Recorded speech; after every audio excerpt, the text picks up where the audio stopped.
dan khabar gembira kepada orang-orang yang beriman, dan Nabi SAW juga membawa peringatan dan khabar-khabar, berita-berita yang buruk bagi orang yang ingkar kepada Allah Subhanahu wa taala, bagi mengingatkan kita semua.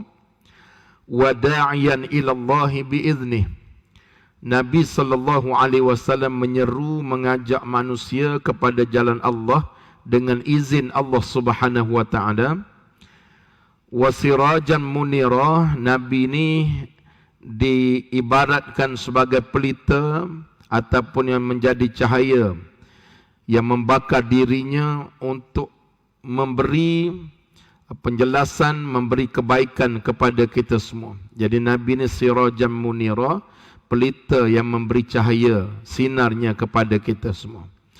Yang saya muliakan lagi saya kasihi Al-Fadhil Tuan Nazir dan seluruh ahli-ahli jawatan kuasa masjid, yang dimuliakan tuan-tuan imam, seterusnya sidang jamaah, hadirin hadirat, termasuk yang mengikuti kuliah kita ini secara online di rumah.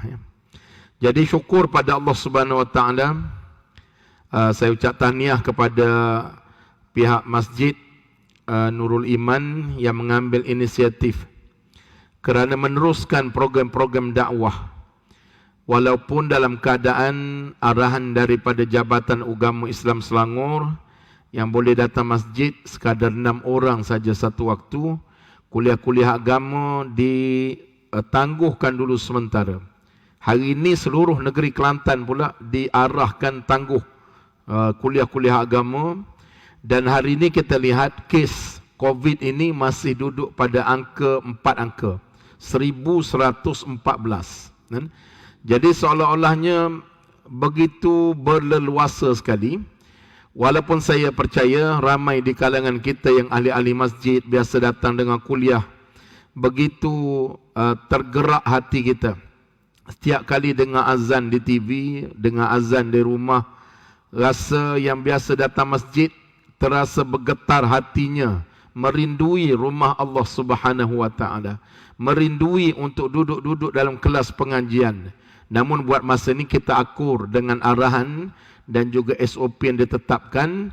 Mudah-mudahan Allah membuka jalan pada kita, diselesaikan masalah COVID dan kita kembali beribadah seperti biasa. Jadi insya-Allah program dakwah kita nak tunggu COVID habis kita pun tak tahu bila. Kita terus berusaha dan berdoa, tetapi kita laksanakan secara online seperti ini.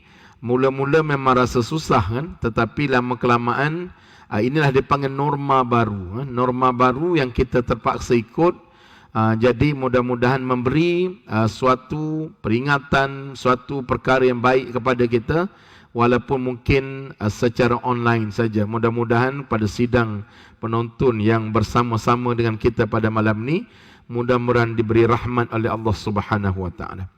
Baik, pada malam ni saya mulakan tadi dengan membaca ayat Quran, ya ayyuhan nabi. Begitulah mulianya Nabi Muhammad sallallahu alaihi wasallam yang dipanggil oleh Allah dengan gelaran yang amat mulia. Wahai nabi, kan? Ataupun ada dalam ayat lain, ya ayyuhar rasul, wahai rasul. Jadi panggilan Allah kepada Nabi Muhammad ini tanda Nabi yang paling tinggi kedudukannya, mengatasi Nabi-Nabi lain, ialah tidak dipanggil dengan nama, tidak dipanggil ya Muhammad, tapi dipanggil ya Nabi, ya ayyuhan Nabi, ya ayyuhar rasul. Tapi kalau Nabi-Nabi lain dalam Quran dipanggil Nuh, Adam, Musa dan sebagainya. Nabi lain dipanggil dengan gelaran nama saja. Begitulah mulianya Nabi sallallahu alaihi wasallam. Inna arsalnaka syahidan wa mubasyiran wa nadhira. Sesungguhnya engkau diutuskan menjadi saksi pada umat ini dan juga membawa khabar gembira bagi orang yang melakukan amal saleh, ketaatan pada Allah waktu hidup atas muka bumi yang sangat sementara ini, kan? Allah, Nabi datang diutuskan oleh Allah nak bagi berita gembira. Awak buat baik, awak beriman, awak taat Allah, awak ikut panduan Quran. Ikut panduan dan syariat yang aku bawakan, kamu akan selamat, kata Nabi. Dan Nabi juga beri peringatan, atau sebaliknya kalau kamu lupa kepada aku, kamu ni tak ingat tujuan hidup kamu ni diciptakan adalah untuk mengabdikan diri pada aku, taat perintah aku, tinggalkan larangan aku, bukan lama pun, kan? Bukan 1000 tahun macam umat-umat zaman dulu, kan? Ada Nabi yang pernah hidup sampai 3000 tahun, kan? Tapi kita umat Muhammad ini, akhir-akhir ini, kan? Maka tak ada dah saya seorang umur 130 tahun pun tak ada dah di Malaysia ni, kan? Jadi mana Nabi sendiri pun 63 tahun. Jadi hidup boleh jadi ditaklifkan dengan agama pada kita daripada lahir sampai balik, tidak lagi diwajibkan dengan perkara agama. Tapi bila balik sampailah meninggal dunia, boleh jadi umur 12 tahun sampai umur 60, dalam tempoh 48 tahun saja diamanahkan untuk sembahyang, untuk puasa, untuk zakat, untuk buat baik, untuk ingat Allah, mengikut panduan yang diberikan Nabi. Balasan dia, kata Nabi, kamu duduk di dalam syurga kekal abadi, tak tahu, tak ada nombor, kan? Tak ada nombor, berapa bilion tahun tak ada nombor, selama-lamanya, khalidina fiha abada. Jadi begitu juga kalau kita ini dibagi khabar peringatan, jangan sampai melakukan perkara-perkara sebaliknya menyebabkan kita duduk dalam neraka. Boleh jadi lama bagi orang yang kafir, duduk dalam neraka selama-lamanya. Maka begitulah peringatan, Nabi datang bagi peringatan pada kita. Kemudian yang keempatnya, wada'iyan ilallahi biiznih. Nabi datang ni tak berhenti-henti menyeru kita, mengajak kita. Sebab itu proses mengajak manusia pada agama ni bukan tugas ustaz-ustaz saja. Bukan tugas tuan-tuan guru saja, tetapi tugas semua manusia menjadi da'i, menyeru. Jadi bila kita jadi da'i, seru manusia, terutama perkara-perkara berkaitan dengan iman pada Allah Subhanahu wa taala, dan juga perkara-perkara yang berkaitan dengan benda yang ghaib.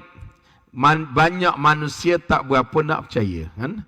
Sebab kita diajar selalu dalam, orang putih ajar, seeing is believing. Awak tengok, awak percaya, kan?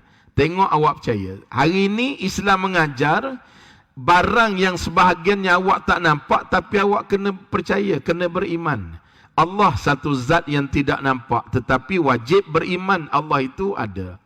Syurga itu suatu tempat balasan nikmat yang kata Nabi tak boleh nak sebut dengan perkataan, tak pernah dipandang dengan mata, namun kena yakin itu barang yang garanti ada.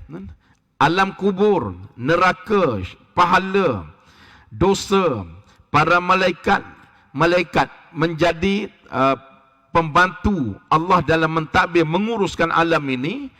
Wajib kita percayai. Itu dipanggil manusia yang beriman kepada Allah Subhanahu wa taala.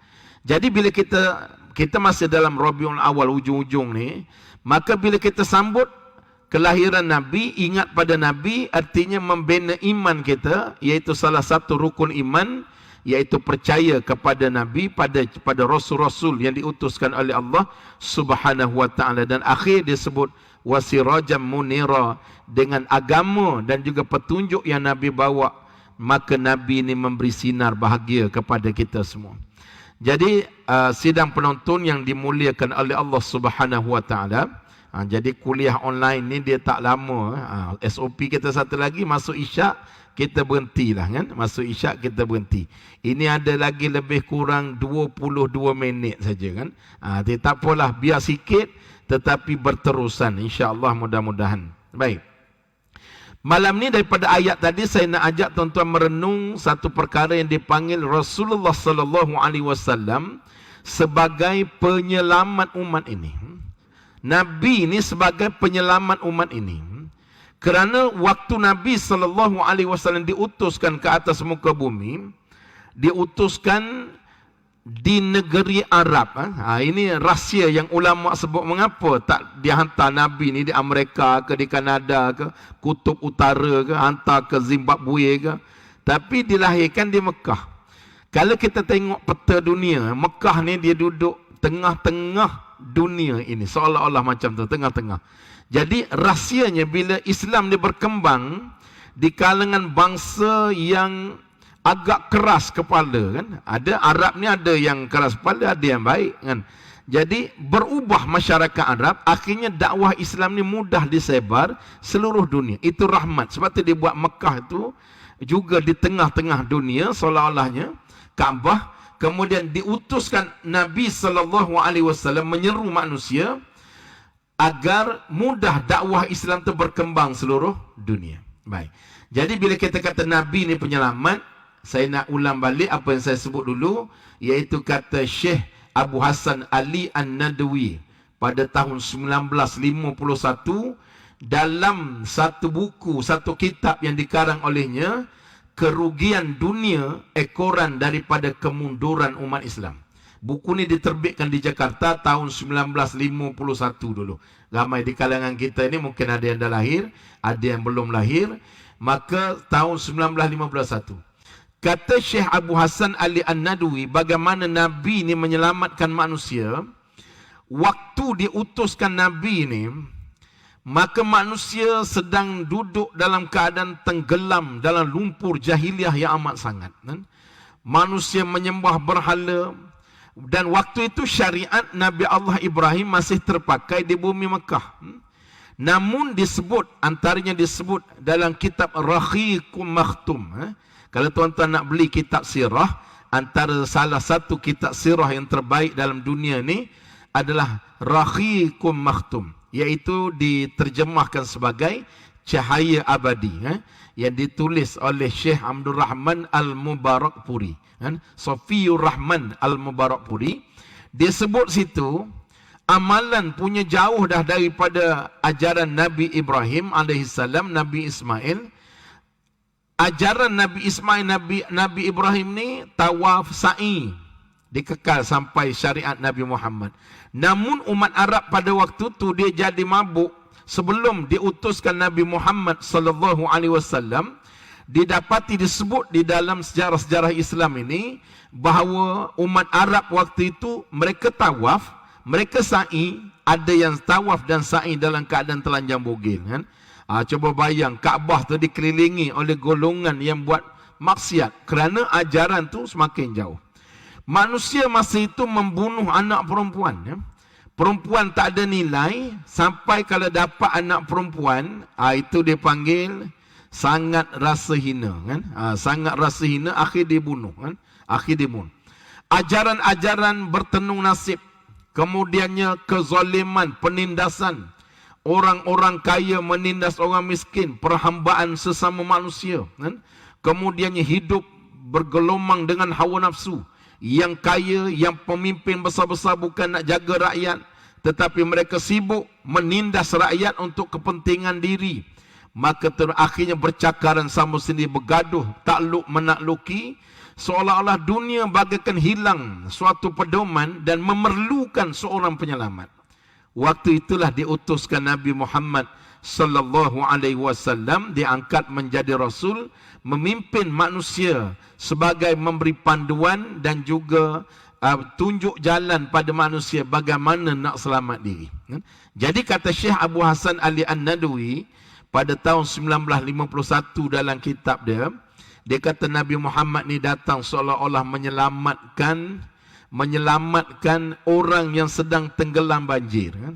Saya ada pengalaman masa saya kecil-kecil dulu, konon nak tolong orang lemas dalam sungai, ya. Nasib baik saya tak mati sama, kan? Kita kalau nak tolong orang lemas dalam sungai, kita nak jadi penyelamat, kita mesti tahu kaedah dan cara, kan? Kalau kita pergi ikut depan dia, tanyalah mungkin pegawai bomba penyelamat, kalau kita pergi ikut depan, dia tengah terkapai-kapai, dia akan bergantung dengan kita, apa saja boleh bergantung, silat-silat dua-dua padam, kan? Sebab itulah dia kena cekuk daripada belakang ni, baru dia tak boleh buat apa, baru tarik dia ke tepi. Kalau kita ambil daripada depan, dua-dua akan tenggelam, kan?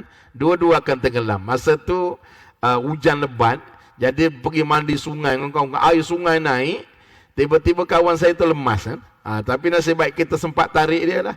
Itu dia panggil, kata Syekh Abu Hasan Ali An-Nadwi, Nabi ni bagai penyelamat manusia daripada tenggelam dalam banjir. Sehingga kan selepas Nabi datang itu berubah. Manusia yang sembah berhala kenal Islam. Manusia yang bercakaran sesama sendiri dengan hidayah Nabi, akhir sekali Allah Subhanahu Wa Taala bukakan hati. Sebab itulah kita wajib mencintai Nabi. Sebab melalui Nabi yang jadi perantara ini, menyelamatkan kita semua sampai hari ini. Jadi syukur pada Allah Subhanahu. Nabi ajar segenap perkara kan. Tak ada agama lain, tak ada ajaran lain, tak ada fahaman lain dalam dunia yang mengajar sedetail-detail perkara dan Nabi tunjuk model segenap perkara. Tak ada. Kan? Cara nak tidur, Nabi tunjuk pada kita. Akhir menjadi sunnah. Cara nak pakai baju. Kemudian cara nak makan, cara nak berniaga, cara nak berpolitik, cara nak bernegara, cara nak pimpin rakyat, cara nak berumah tangga, cara nak urus masjid, cara nak urus masyarakat. Kan? Nak selesai masalah manusia. Kan? Contoh hari ni, kita tengok. Hari ni orang dok mengadu banyak lah.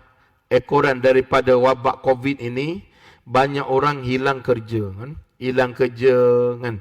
Kemudiannya macam-macam lah, yang meniaga tutup niaga, susah. Tetapi Nabi bagi panduan, ya. Saya perhati tengok, ramai kita di Malaysia, ni dalam konteks Malaysia, kes COVID ini yang mati banyak bukan kerana tak cukup makan. Mati banyak kerana punca daripada COVID, penyakit-penyakit lain. Kan? Tetapi walaupun jalan tertutup rezeki, Nabi datang aja jangan bimbang. Selagi kita hidup, Allah Subhanahu Wa Taala percaya dan yakinlah rezeki esok untuk kita makan pasti ada lagi. Wa ma min dabbatin fil ardi illa 'ala Allahi rizquha. Semua benda yang melata di atas muka bumi ni Allah bagi rezeki. Sebab itulah kita tak dengar lagi orang mati sebab kebuluh di Malaysia ni kerana tak ada kerja. Cuma memang dia susah, memang dia rumit. Tetapi kita kata rumit itu Nabi ajar, aku juga susah macam kamu. Kamu boleh jadi tak makan, aku juga susah tak makan.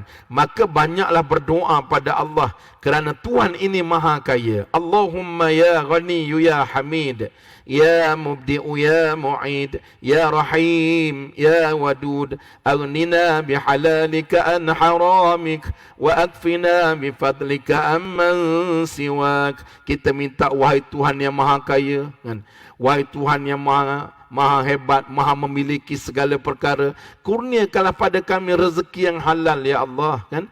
Kurnia rezeki halal. Sebab itu kita kata susah macam mana pun Allah datangkan rezeki yang senang bantu yang susah, kan? Yang senang bantu yang susah. Jadi begitulah kita kata Allah Subhanahu Wa Taala, Nabi ajar segenap perkara, kan? Jadi bagaimana kita kata Nabi ni penyelamat, melalui kaedah apa Nabi ni menyelamat? Maka dalam Quran Allah turunkan ayat, iaitu pada suratul Jumaah ayat 2. Ada 4 didikan Nabi dan apa yang Nabi bawa sehingga Nabi ini menjadi penyelamat yang agung. Dalam Al-Quran suratul Jumaah ayat 2, Allah Subhanahu Wa Taala berfirman, "Huwallazi ba'atha fil ummiyina rasulan minhum yatlu 'alaihim ayatihi wa yuzakkihim wa yu'allimuhumul kitaba wal hikmah wa in kanu min qablu lafi dhalalin mubin." Kata Allah Subhanahu Wa Taala, Al-Jumu'ah ayat 2, dialah yang telah mengutuskan dalam kalangan orang-orang Arab yang ummiyin seorang rasul, yakni Nabi Muhammad sallallahu alaihi wasallam dari bangsa mereka sendiri. Nak datangkan penyelamat ni Allah maha bijaksana. Dia tak datangkan malaikat, nak senang utus malaikat lah. Selamatkan manusia, tanam dalam hati yang bergaduh, yang buang anak, yang bunuh anak, agar kembali jadi baik, hantar malaikat. Tapi tak. Allah ni maha bijaksana, didatangkan manusia macam kita semua yang dipanggil Rasul, iaitu seorang Nabi yang ummi, kan? Mengapa dipanggil ummiyin? Ummi ni seolah-olah macam Nabi ni buta huruf kan. Tak erti baca, tak erti tulis. Maka agar ditunjukkan bahawa apa yang didikan Nabi ini datang direct daripada Allah Subhanahu Wa Taala. Sebab tu kalau tuan-tuan tengok rahsia, Allah matikan ayah Nabi sebelum Nabi lahir agar tak ada orang tuduh. Tak ada orang tuduh kata Muhammad ni dia jadi hebat, jadi penyelamat sebab ayah dia lah yang didik dia terror sangat. Tok dia sempat sekejap je 2 tahun, waktu usia 8 tahun Tok meninggal dunia. Ulama-ulama sirah kata, rahsia dia agar orang Arab akan datang yang Nabi nak seru pada agama, mereka tidak akan tuduh kata, oh Muhammad ni dia jadi bijak, jadi hebat sebab didikan Tok dia lah. Tok dia orang pengaruh hebat. Didikan mak dia lah, mak dia pula meninggal daripada awal lagi. Maknanya nak sebut, bila turun ayat Iqra' bismi rabbikal ladzi khalaq, itu maknanya Nabi akhir menyampaikan Allah yang tarbiyah, Allah yang didik, Allah yang bentuk, Allah yang utus Nabi Muhammad ini agar menerima, kita semua terima ajaran. Jadi sebab itu ada yang terima, ada yang tak terima. Yang hati keras tak terima. Maka sebab itulah Nabi diutuskan. Apa jalan yang kita kata Nabi ni menyelamat, yang kita hari ni kalau nak selamat diri kena guna kaedah ini. Iaitu yang pertamanya, Nabi ni datang yatlu alaihim ayatihi. Dia datang mengajar, mendidik, mengesakan Allah Subhanahu Wa Taala. Jangan kamu sembah pokok kayu. Sebelum Nabi beranak, maka manusia dah 1000 tahun sembah api. Dipanggil agama Majusi. Agama Majusi, sembah api. Tiba-tiba malam Nabi lahir, padam. Api yang dah sembah beribu tahun tu padam. Artinya seolah-olah Nabi datang nak memadamkan sembahan dan juga agama-agama yang tidak benar. Maka Nabi datang, tugas pertama Nabi mendidik, mengajar manusia agar mengesakan Allah dan juga yakin akan kekuasaan Allah. Ini dipanggil ilmu tauhid kepada Allah. Iaitu sebab tu dalam agama ni kita kata awaluddin ma'rifatullah kan. Kita tak boleh selagi tak kenal Allah terus ajar semayang. Sebab tu Nabi dia ajar kenal Allah dulu. Kalau ajar semayang terus, pada siapa kita nak sembah kan? Kita bukan sembah batu, bukan sembah pokok. Tapi hati nampak menghadap kiblat, kita tak boleh imagine, kata orang putih, tak boleh imagine ada zat Allah depan. Macam mana rupa dia, tak boleh. Cukup beriman Allah itu maha melihat. Ini dipanggil didikan yang paling awal. Kalau nak didik hari ini masyarakat yang semakin jauh meninggalkan Nabi, dulu masa Nabi belum datang, masyarakat dipanggil masyarakat jahiliyah. Bila sudah jauh 1400 tahun daripada Nabi meninggalkan kita, manusia hari ini kembali menjadi jahiliyah, sehingga ulama-ulama menggelarkan jahiliyah moden. Apa perkara yang zaman dulu jadi sebelum kedatangan Nabi, hari ini jadi balik tak? Jadi balik. Kan? Yang tamak halobo, yang bercakaran, yang bunuh anak. Zaman moden ini bukan bunuh anak perempuan saja. Bunuh anak lelaki dan perempuan. Data yang ada dalam negara kita ni ada ratusan ribu yang dibuang anak-anak luar nikah dan sebagainya, diletak dalam tong sampah kan. Macam saya pernah cerita di masjid beberapa tahun dulu, iaitu satu kes yang berlaku di negara kita, budak yang beranak dalam tandas, kemudiannya diletakkan kaki, kepala ke bawah, masuk dalam lubang jamban, di flash agar nak hilang bukti kan. Tapi akhirnya Allah buat kepala dah masuk lubang jamban, tapi kaki terkeluar daripada lubang, tak lepas kan? Akhir orang lain masuk, tengok-tengok, nak pergi buang air besar agaknya, tengok-tengok ada kaki baby. Panggil bomba, panggil polis, tarik-tarik. Maka yang terlibat adalah di kalangan orang Islam. Ada. Mengapa jadi macam ni? Sebab telah meninggalkan ajaran Nabi. Dulu selamat, Nabi selamat kita sebab mengesakan Allah. Zat yang tak nampak, tapi kawak kena takut pada Allah. Kita hari ni kita sebut takut, tapi kita tak berapa takut. Mana tanda dia? maksiat berleluasa di kalangan orang yang beriman, orang yang mengaku Allah. Mereka juga melakukan maksiat, melakukan kemungkaran, sebab kita tak rasa Allah itu sedang melihat kita. Sebab tu dalam tasawuf dia ajar kita anta'budallaha ka'annaka tarahu fa in lam takun tarahu fa innahu yarak. Beribadah pada Allah ini seolah-olah nampak Allah, kan? Di kalangan para salafus salih, mereka beribadah malam, baca Quran, seolah macam berdialog dengan Allah. Mereka rasa Allah ni begitu dekat. Ini didikan Nabi. Kalau kita mampu bawa apa yang Nabi sebut ini, anta'budallaha ka'annaka tarahu fa illam takum tarahu fa innahu yarak. Kamu nampak Allah. Kalau tak boleh, di mana kamu pergi kamu rasa Allah melihat kamu. Ini dia panggil didikan. Mula-mula Nabi datang, Nabi ajar yang ni dulu.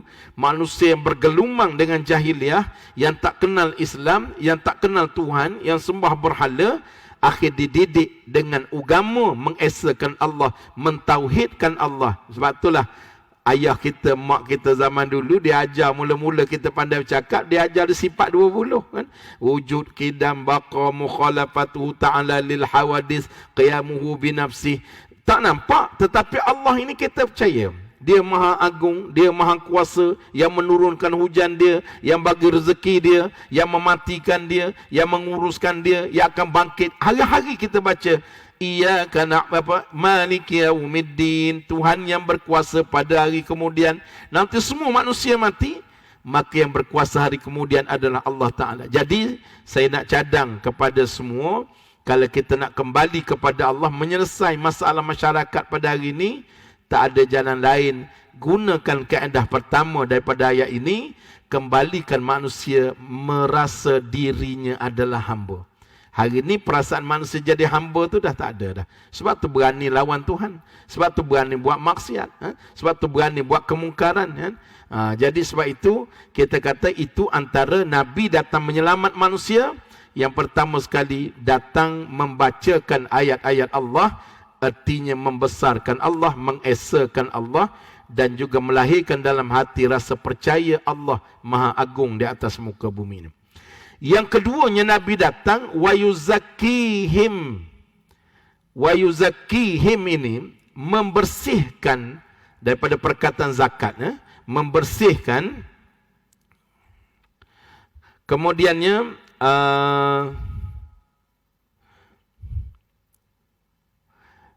wa yuzakkihim membersihkan i'tiqad, kepercayaan daripada apa saja kepercayaan karut. Hari ini setelah Nabi tak ada, banyak tak kepercayaan yang pelik-pelik berlaku hari ini? Ui, banyak kan. Kita kat Selangor ni saja pun, Jabatan Agama Islam memerangi ajaran-ajaran sesat. Baru ni ada satu kumpulan zikir. Yang difatwakan haram. Kerana habis berzikir banyak-banyak, zikir banyak 10,000 semalam.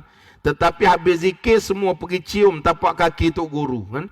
Kemudian air basuhan kaki Tok Guru tu diminta minum semua, ambil berkat. Nabi pun tidak ajar macam ni. Tapi ada manusia hari ni bila jauh daripada Allah, mereka mula rasa macam itu perkara agama kan? Nabi ni kekasih Allah tidak mendidik manusia agar memuja Nabi sampai tahap melakukan perkara yang tidak sepatut kita laku, bercanggah dengan syariat. Sebab tu tuan-tuan tengok ajaran-ajaran yang menyeleweng daripada Islam ini, kebanyakannya dia bermula dengan meletakkan guru-guru ni sebagai memiliki karamah kan? Boleh berjalan atas air, boleh naik ke langit, boleh pergi ke Mekah satu malam, orang sakit datang berubat. Maka akhir menjadi budaya taksub. Sebab tu saya nak cadang pada sidang pendengar semua, agar dalam Islam, dalam mengaji agama, jangan mengaji dengan satu guru kan? Mengaji banyak guru kan? Agar kita boleh buat perbandingan kan? Agar boleh buat perbandingan, cari guru-guru yang mursyid kan? Walaupun kita sayang pada guru kita, tapi mengaji dengan banyak guru tu lebih baik. Orang mengaji dengan satu guru inilah selalunya akan terjebak kepada perkara-perkara yang bercanggah dengan pahaman, dengan ajaran Islam, akhirnya terjebak dengan i'tiqad, kepercayaan yang salah. Apatah lagi Barat menaja perkara ini. Didatangnya pahaman liberal, didatangnya pahaman pluralisme, Agar kita Islam, kita bebas buat ajaran-ajaran yang tak berkait dengan Islam. Jadi ini dipanggil, kalau kita nak kembali menyelamatkan diri kita daripada azab neraka Allah Subhanahu Wa Taala, dan nak dibangkit bersama Rasulullah sallallahu alaihi wasallam, ambil kaedah yang ayat Quran ni kata wa yuzakkihim. Jadi mari kita sama-sama memerangi, didik anak kita, rumah tangga kita, masyarakat kita, rakyat dalam negara kita melalui program-program dakwah. Tujuannya agar wa yuzakkihim, membersihkan mereka daripada i'tiqad, kepercayaan sesat. Jadi sebab tu Nabi bersihkan, kan? Nabi bersihkan, Nabi seru manusia. Tapi kesan dia, bila kita bawa benda ni, akan ada yang tak setuju, terutama mereka yang sudah lama mengagungkan benda-benda yang salah ini. Jadi begitulah, kita kata ini kaedah yang Nabi jadi penyelamat yang nombor 2. Baik, kita ada sikit lagi masa, lebih kurang 9 minit lagi ya. Baik ya, ni kata Tuan Nazir kita, boleh yang menyaksikan ni boleh tolong share kan.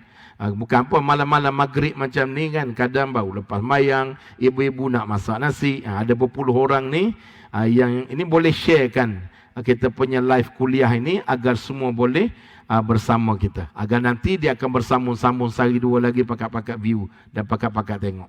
Baik, yang ketiganya wa yu'allimuhumul kitab. Ini panduan Nabi macam mana nak menyelamatkan, agar didiklah masyarakat kita sebagaimana Nabi bawa awal Islam dulu, iaitu mengajarkan tentang Al-Quranul Karim. Alkitab di sini merujuk pada Quran.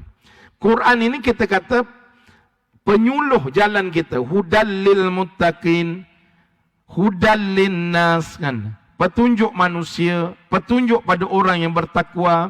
Bila kita kata petunjuk, dia ni macam lampu suluh Quran ini. Lampu suluh, bila kita berjalan malam, orang yang bijak guna lampu suluh, dia suluh depan.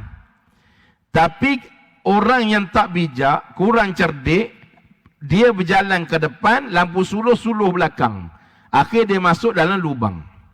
Begitulah perumpamaan Nabi datang, wa yu'allimuhumul kitab. Nabi datang mendidik manusia dengan Alkitab, yakni Al-Quran. Nak selesai masalah manusia hari ini, Quran. Tak ada jalan lain. Nak selesai masalah anak-anak muda, Quran. Nak selesai masalah budak ramai sangat isak dadah, didikkan Quran. Nak selesai masalah pahaman-pahaman tadi, Quran. Nak jadi ibu yang terbaik, bapa yang terbaik, Quran. Quran ini panduan seluruhnya. Tapi hari ini malangnya manusia, kita semua, kebanyakan kita yakin. Kita kata Quran inilah hudal lil muttaqin, hudal lin nas. Tetapi sayang, kita tak letak Quran di hadapan, peraturan Quran di hadapan, hukum syariat Quran kita tak letak depan, arahan Quran kita tak letak depan, tetapi kita letak Quran belakang. Umpama kita berjalan ke depan, tetapi lampu suluh kita suluh belakang. Sebab tu ramai yang jatuh longkang, ramai yang jatuh dalam kehidupan ini bila meletakkan Quran di belakang. Allah peringatkan di dalam surah Toha 124. Wa man a'rada an zikri fa inna lahu ma'ishatan dhanka wa nahsyuruhu yawmal qiyamati a'ma. Kata Allah Subhanahu wa taala, barang siapa yang berpaling lari daripada peringatanku, yakni Al-Quran, maka kehidupan mereka di atas muka bumi ini mereka rasa sempit. Dan juga di akhirat nanti, di padang mahsyar dibangkitkan dalam keadaan mata buta. Kita perhati tengok. Orang mungkin melimpah ruah, rumahnya besar, keretanya besar, gelangnya besar, hidupnya mewah, tapi tak semayang. Wa man a'rada an zikri, dia akan sentiasa tak rasa ketenangan jiwa. Ada orang yang rumahnya kecil, kehidupannya biasa-biasa saja, kadang-kadang kais pagi, makan pagi, tetapi dia rasa macam, ya Allah, tenangnya jiwa sebab berpegang dengan Quran. Yang kita nak, sama ada kita senang ataupun susah, Quran menjadi teman kita. Bukan sekadar baca, tetapi apa arahan Allah dalam Quran itulah yang kita kata yang paling penting, apa arahan Allah, apa tegahan Allah, yang tu yang kita laku, yang tegah kita tinggal.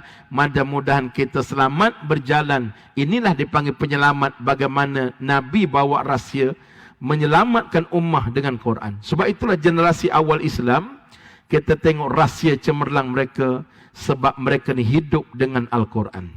Ada satu generasi yang dipanggil Jilun Quranun Farid, iaitu generasi Al-Quran yang unik, yang disebut oleh Syahid Said Qutb dalam kitabnya Ma'alim Fit Tariq, iaitu manusia zaman para salafus salih di kalangan para sahabat. Mereka sentiasa cinta Quran, mereka sentiasa mendampingi Quran. Turun ayat Quran, mereka bukan tangguh, mereka terus amalkan. Itulah dipanggil mentaati Quran. Jadi Nabi datang jadi penyelamat dengan membawa perkara ini, wa yu'allimuhumul kitab. Kemudian yang akhirnya macam mana Nabi jadi penyelamat, dipanggil wal hikmah.